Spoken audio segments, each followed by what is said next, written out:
हाँ dear students, जैसा कि मैंने आपको बताया था कि हम मोल कॉन्सेप्ट के ऊपर आज कुछ क्वेश्चंस लेंगे।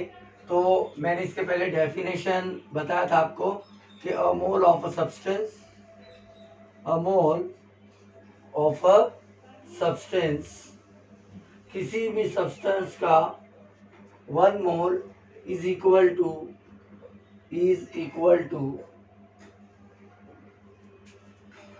if it is atom,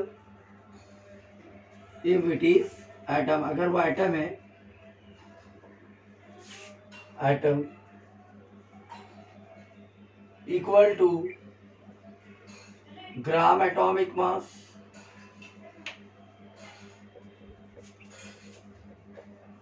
okay. If it is molecule, अगर मॉलिक्यूल है, is equal to gram molecular mass, यानी जो भी मॉलिक्यूल का मास रहेगा उसके इक्वल होता है, ठीक है ना। उसी तरीके से हम याद रखेंगे 1 mole of a substance in terms of numbers is equal to कितना होता है बेटा, 6.022 into 10 to the power 23 particles. Particles may be atoms, may be ions, may be molecules. Okay. उसी तरीके से अगर मैं 1 मोल, अगर गैस है वो, तो एट एसटीपी पर, और इसका वॉल्यूम होता है 22.414 लीटर। तो इस तरीके से मैंने जैसा आपको इसके पहले की क्लास में बता दिया था कि मोल जो है वो एक यूनिट है, और ऐसा यूनिट है जिसका इस्तेमाल हम जो है किसी भी मतलब सब्सटेंस के अमाउंट को कैलकुलेट करने के लिए यूज़ करते हैं। तो अमाउंट जो है वो मास के टर्म में, वॉल्यूम के टर्म में, और हम जो है नंबर्स के टर्म में डिटरमाइन कर सकते हैं। और एक बात याद रखिए कि मेरा पार्ट 1 का लेक्चर आप देखेंगे तो उसमें मैंने मोल कॉन्सेप्ट को बहुत अच्छे से डिफाइन किया। और मैंने इसके पहले के क्लास में भी आपको बोला हूँ कि मोल जो है वो एक ऐसा ब्यूटीफुल यूनिट है जिस यूनिट की मदद से हम अमाउंट को डिटरमाइन करते हैं। तो अमाउंट ऑफ सब्सटेंस को डिटरमाइन करने के लिए हम मोल का यूज़ करते हैं। तो let's start few questions related with mole concept. तो आज हम मोल कॉन्सेप्ट से रिलेटेड कुछ क्वेश्चंस पढ़ेंगे। तो मोल कॉन्सेप्ट से रिलेटेड कुछ क्वेश्चंस जो पढ़ने वाले हैं वो क्वेश्चंस के बारे में मैं 1 बाय 1 लेता हूँ, ठीक है। तो अभी जैसे फॉर एग्जांपल हम कुछ टेक्निकल क्वेश्चंस लेंगे और बाद में हम अदर क्वेश्चंस जो है इस्तेमाल करेंगे। जैसा फॉर एग्जांपल अगर मैंने बोला calculate the number of moles of oxygen, okay, released by decomposition of 2 moles of potassium chlorate. बहुत इजी क्वेश्चन है, ओके। तो अब ये जो क्वेश्चन मैंने लिखा हूँ इसमें पोटेशियम क्लोरेट नाम का एक कंपाउंड है, पोटेशियम क्लोरेट, जिसका कि मॉलिक्यूलर फॉर्मूला होता है, क्या बोलिए, KClO3, ओके। इसका जब डीकम्पोजिशन हुआ तो कितने मोल्स जो है ये रिलीज हुए, लेकिन कितने मोल लेना है आपको, 2 मोल्स, ठीक है ना। तो पोटेशियम क्लोरेट का जब डीकम्पोजिशन होता है KClO3, है ना, इसका जब डीकम्पोजिशन होता है तो डीकम्पोजिशन का मतलब ब्रेकडाउन। तो यहाँ पर आपको क्या मिलता है बेटा, KCl पोटेशियम क्लोरेट और ऑक्सीजन, ठीक है ना, वेरी सिंपल। तो 2 मोल्स मतलब 2 मोल, 2 लगा दिया मैंने तो ये हो गया 2 मोल्स, ठीक है ना। तो 2 मोल्स का पोटेशियम क्लोरेट का डीकम्पोजिशन हुआ तो यहाँ पर KCl कितने निकले, 2 मोल्स ऑफ KCl, और ऑक्सीजन 3 इंटू 6 मतलब 3O2। तो सिंपल है, यहाँ पर ऑक्सीजन जो है ये 3 मोल रिलीज हुआ है। Okay, this is oxygen release by the decomposition of 2 moles of potassium chlorate. Okay, तो यहाँ पर आपको कितने मोल ऑक्सीजन मिला, क्योंकि ये जो नंबर है 3 ये स्टोइकियोमेट्रिक कोएफिशिएंट को रिप्रेजेंट करता और इट इंडिकेट फॉर 3 मोल्स। अब अगर मान लीजिए ये क्वेश्चन में मास पूछ लेता तो कितना हो जाता, 1 मोल ऑक्सीजन का मास कितना होता है बोलिए मुझे। 1 मोल ऑक्सीजन, 1 मोल ऑक्सीजन मतलब O2।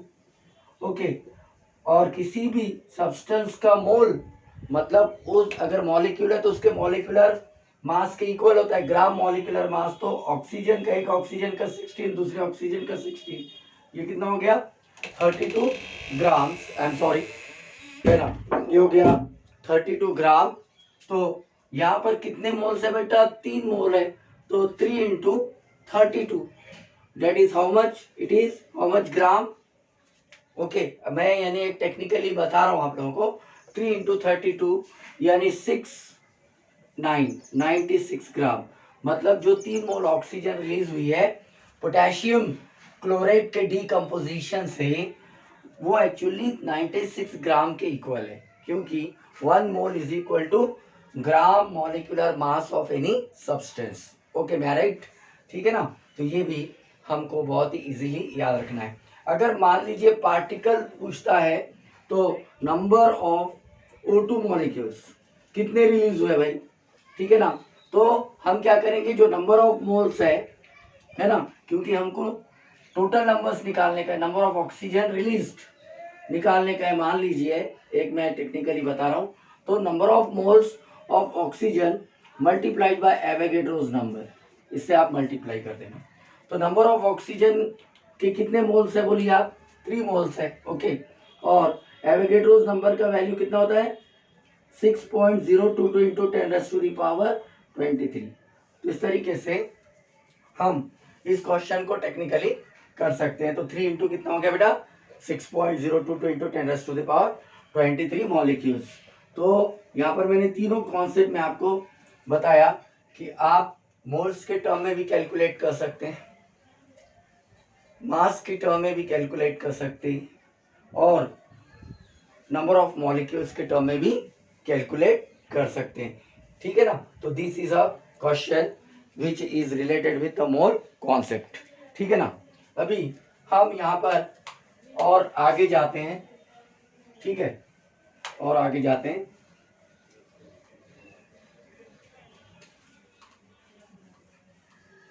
ठीक है, और एक आधा क्वेश्चन और ले लेते हैं, जैसा 2 gram of magnesium is equal to 2 gram atom of magnesium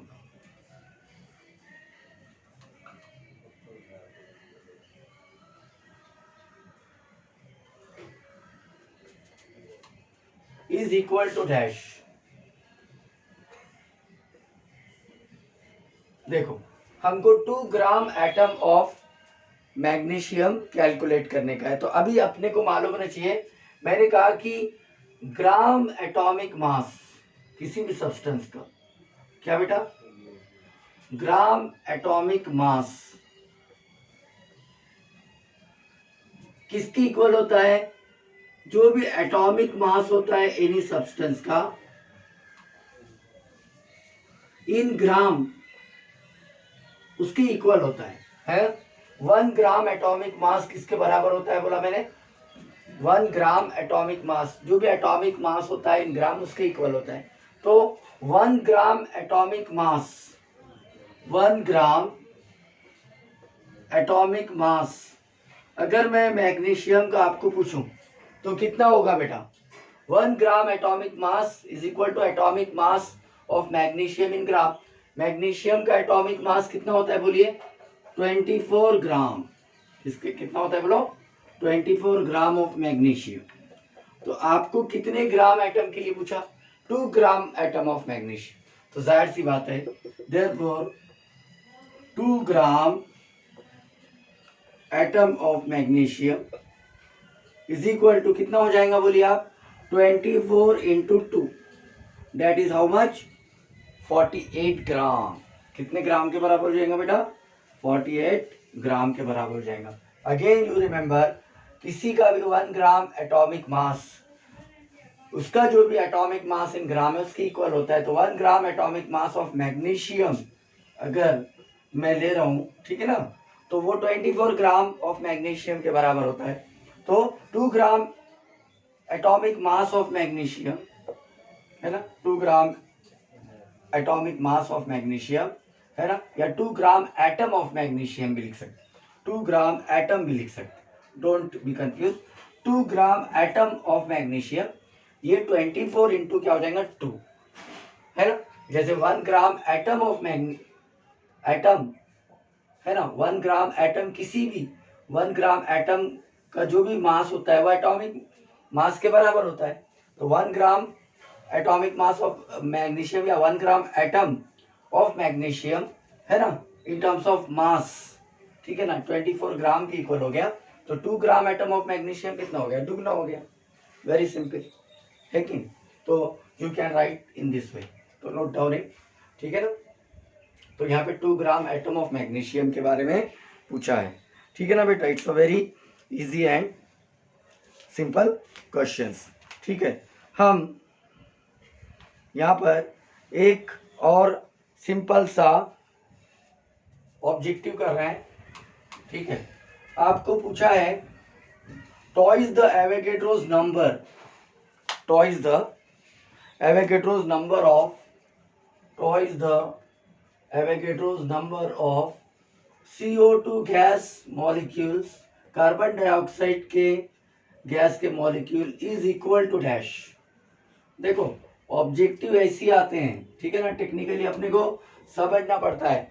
तो अब अपने को क्या मालूम होना चाहिए कि किसी का भी जो एवोगैड्रोस नंबर होता है ना एवोगैड्रोस नंबर ठीक है ना एवोगैड्रोस नंबर जिसको हम Na से बताते हैं कैसे बताते हैं बोलो Na से जिसका न्यूमेरिकल वैल्यू कितना होता है बोलो 6.022 इंटू 10⁻23 पार्टिकल्स। अब ये particles may be atom may be ions और मे बी मॉलिक्यूल्स। तो किसी का भी एवोगैड्रोस नंबर अगर इन टर्म्स ऑफ मास में निकाल रहा हूँ मास के इक्वलेंस कर रहा हूँ I am not considering in terms of mole I am considering in terms of mass क्योंकि यहाँ पर जो कार्बन डाइऑक्साइड मॉलिक्यूल्स का पूछा है टॉइस Na वो ग्राम्स में पूछा है और ग्राम इंडिकेट करता है मास को ग्राम इंडिकेट करता है बोलो मास को क्योंकि मैं ऑब्जेक्टिव के ऑप्शंस नहीं लिख रहा मैं डायरेक्ट बता रहा हूँ। तो अब किसी का भी जो एवोगैड्रोस नंबर होता है वो किसके बराबर होता है बोलिए आप मुझे उसके एटॉमिक मास के है ना जो कि ग्राम में होता है राइट क्योंकि 1 mole is equal to Avogadro's number and 1 mole is equal to atomic mass for atom therefore Avogadro's number भी किसके बराबर होता है एटॉमिक मास के बराबर होता है। तो जाहिर सी बात है अगर Na of CO2 molecules carbon dioxide molecules के लिए जो एवोगैड्रोस नंबर है वो एटॉमिक मास के बराबर होगा तो कार्बन डाइऑक्साइड का जो भी एटॉमिक मास है वो एटॉमिक मास नहीं होगा बल्कि ये मॉलिक्यूल है। क्या बोलो मॉलिक्यूल है। तो यहाँ पर हम मॉलिक्यूलर मास लेंगे क्या लेंगे बोलो मॉलिक्यूलर मास। अगर एटम होता तो एटॉमिक मास है ना और अगर मॉलिक्यूल होता तो क्या लिखते मॉलिक्यूलर मास के बराबर लेते ठीक है ना जो कि आप ग्राम में एक्सप्रेस करते क्योंकि एटम नहीं है ना ये मॉलिक्यूल है। तो कार्बन डाइऑक्साइड का मॉलिक्यूलर मास कितना हो गया बताइए मुझे। ये हो गया carbon plus 2 into O that is 12 plus 2 into 16 that is 44 gram right okay. तो यहाँ पर 1 Avogadro's number of CO2 molecule is equal to how much gram 44 gram of CO2।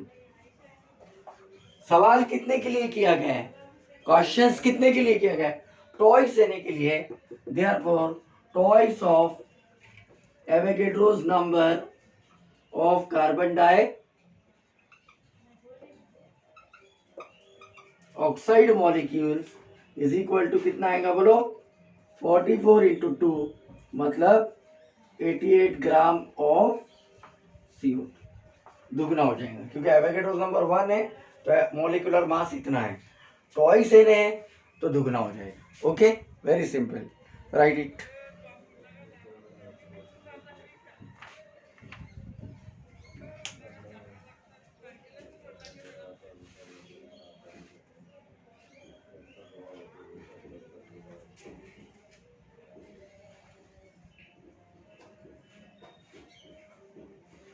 Okay, तो यू जस्ट राइट इट। अभी मैं एक और questions ले रहा हूँ, very simple type of question I am taking. Okay, this all are based on mole concept. ठीक है, इसने देखो एक क्वेश्चंस किया है, how many molecules are present in, how many molecules are present in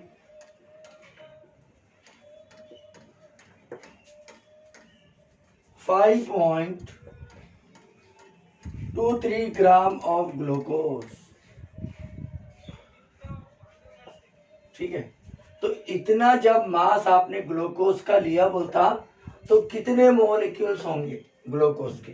तो अब मुझे यहाँ मोल कॉन्सेप्ट से रिलेट करना पड़ेगा। तो आई नो कि 1 मोल ग्लूकोज, 1 मोल ग्लूकोज, ग्लूकोज का मॉलिक्यूलर फॉर्मूला क्या होता है बेटा, C6H12O6 इज इक्वल टू कितना, 180 ग्राम ऑफ ग्लूकोज। अब आप बोलेंगे सर आपने 180 क्यों लिया, क्योंकि ग्लूकोज का जो मॉलिक्यूलर मास है ना, मॉलिक्यूलर मास ऑफ ग्लूकोज कितना है, C6H12O6। तो कार्बन का 12 into 6 plus 12 into 1 plus 16 plus 6 यानी ये हो जाता 180 ग्राम है, 180 ग्राम है। तो 1 मोल ग्लूकोज किसके बराबर हुआ, उसके मॉलिक्यूलर मास के बराबर हो गया। ठीक है ना, और ये कितने पार्टिकल्स के बराबर होगा, एवोगैड्रोस नंबर्स Na के बराबर, Na के बराबर मतलब 6.022 इंटू 10⁻23 मॉलिक्यूल्स के बराबर हो जाएगा। बराबर है, 1 मोल यानी 180 ग्राम ऑफ ग्लूकोज, ये इतने एवोगैड्रोस नंबर्स के। हाँ तो बेटा 1 मोल ग्लूकोज यानी 180 ग्राम ऑफ ग्लूकोज इतने के बराबर होता है, इतने के बराबर होता है। तो अपने को कितने ग्राम के लिए निकालना है, 5.23 ग्राम ऑफ ग्लूकोज कंटेन कितने मॉलिक्यूल्स, x मॉलिक्यूल्स ले लो आप, कितने मॉलिक्यूल्स हो गए, x मॉलिक्यूल। तो आप इसको क्रॉस मल्टीप्लाई करना है, ठीक है ना। तो x into 180, 5.23 gram into Avogadro's number, तो हमारा यहाँ पर आंसर आ जाएगा। तो कितना हो जाएगा वो, simply therefore molecules of glucose, आप क्रॉस मल्टीप्लाई करो कितना आएगा, देखिए आंसर आई थिंक सो कि 1.75 into 10⁻23, 1.75 into 10⁻22 I think molecules आ जाएगा, राइट। तो इस टाइप के क्वेश्चंस आते हैं बेटा। तो ये भी मतलब मोल कॉन्सेप्ट से रिलेटेड है कि भाई 1 मोल ग्लूकोज मतलब उसका मॉलिक्यूलर मास इतना होता है और उसमें एवोगैड्रोस नंबर कितने मॉलिक्यूल्स होते हैं, तो आपको इतने मास के लिए कैलकुलेट करने का है, समझ गए। तो इस तरीके से हम कर सकते हैं, ठीक है ना। तो यू रिमेंबर इट, ठीक है, वेरी सिंपल। अब यहाँ पर बहुत ही इंटरेस्टिंग क्वेश्चन एक लास्ट वाला ले लेता हूँ मैं। ठीक है, एक क्वेश्चन हम ले रहे कि भाई यहां पर उसने क्या पूछा, how many carbons are present. देखो, how many carbons are present in 0.35 moles of glucose. हाउ मेनी कार्बन्स are present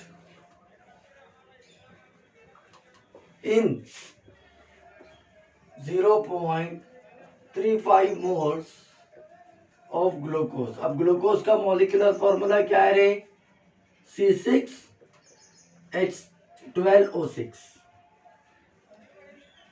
ठीक है, clear.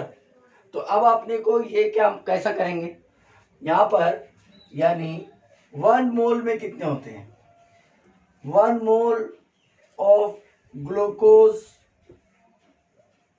Contains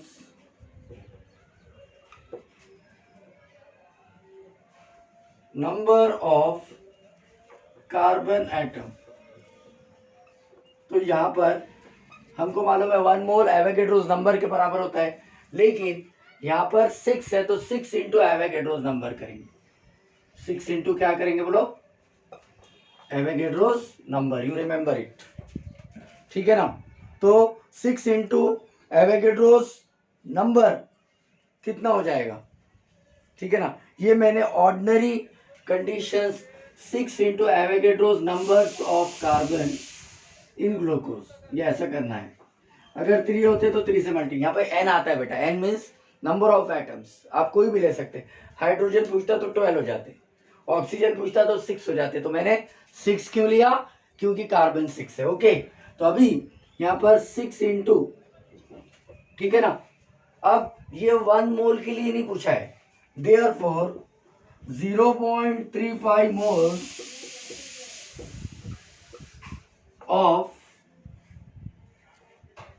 glucose contains total carbon. तो आप कैसा करेंगे इसको, तो ये 6 तो हो गया, 1 मोल के लिए 6 इंटू 1 इंटू, ठीक है ना, एवोगैड्रोस नंबर, लेकिन अब 6 इंटू क्या करना है, 0.35 मोल्स लेना है आपको। 6 इंटू 0 इंटू एवोगैड्रोस नंबर, यानी वही वाला वैल्यू जो हम डालते हैं। Very simple type of questions. तो इसको एज इट इज रहने दो, एवोगैड्रोस नंबर की वैल्यू नहीं डालना है। तो 0.35 को मैं 6 से मल्टीप्लाई कर दूंगा तो वो कितना हो जाएगा बोलो, 2.1 into Avogadro's numbers of carbon atom. तो भाई जब आप 1 मोल में बोलेंगे तो 6 इंटू एवोगैड्रोस नंबर आ जाएगा, लेकिन जब कोई वैल्यू मोल्स की चेंज हो जाएंगी तो एटम जो है उसको निकालने के लिए उस फॉर्मूले में कितने एटम्स हैं, उसका मोल कितना दिया हुआ है, एवोगैड्रोस नंबर से मल्टीप्लाई करें। अगर वैल्यू से मल्टीप्लाई करके ऑप्शन होता है तो वैसा भी करते हैं, यहाँ पर सिंपल है। तो इस तरीके से आपको यहाँ पर बहुत ही इंटरेस्टिंग क्वेश्चन बताया। इसको आप हाइड्रोजन के लिए भी अप्लाई कर सकते हैं, इसको आप ऑक्सीजन के लिए भी अप्लाई कर सकते हैं। We can apply for other things also. So it's a very interesting lecture, students. So today we are stopping here. Thank you very much for watching my videos. And मेरी request है कि आप ज़्यादा ज़्यादा share कीजिए, forward कीजिए और enjoy कीजिए। Thank you.